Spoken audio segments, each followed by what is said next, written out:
Hey, 10W family, this is a W, man. Let me tell you something. I usually have videos of the car, but I'm en route to another vehicle right now. But this morning I had a 2014. It was an Acura RLX. And the thing about that vehicle, I did a wheel bearing on the driver's front, and we had to put a used one on there because it's called a loaded knuckle.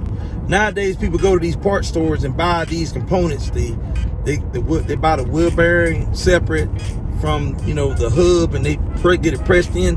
But the problem is, you got what's called a knuckle part.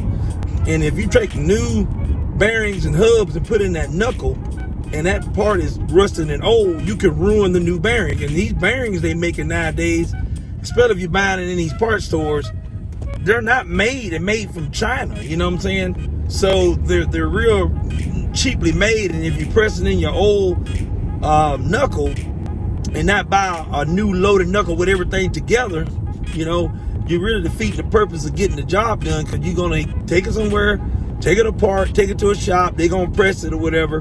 Then you got to put it back on yourself. Or if you take it to these bigger shops like the dealerships and these other, mom and pop shops, you talking about almost a half of $1,000 just to get that done. So you can go online or maybe even a junkyard and get you a loaded knuckle, put it on. Let's say for instance you call a junkyard just for that car. That customer got that part for like $100 even. If he had to order that part online, he would have spent $300 to $400. If he had got it done in the shop, $800. Because that kind of car he had was an Acura 2014 RLX.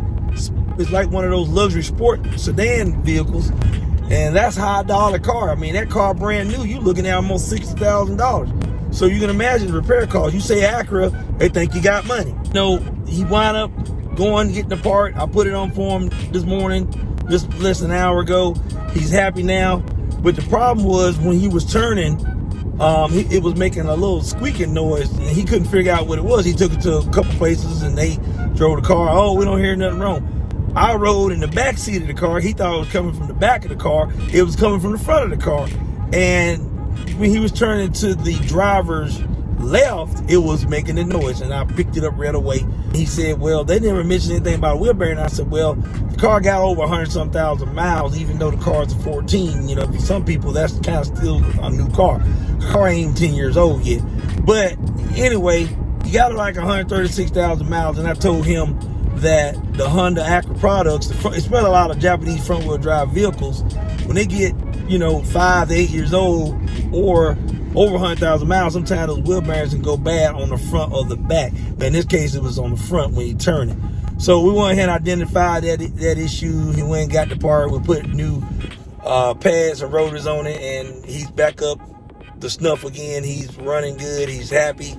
And hey, that's what it's all about. When you're doing a wheel bearing job on your car, situation where it's pressed on, buy you what you call a loaded knuckle. Not a wheel bearing in the hub, buy a loaded knuckle.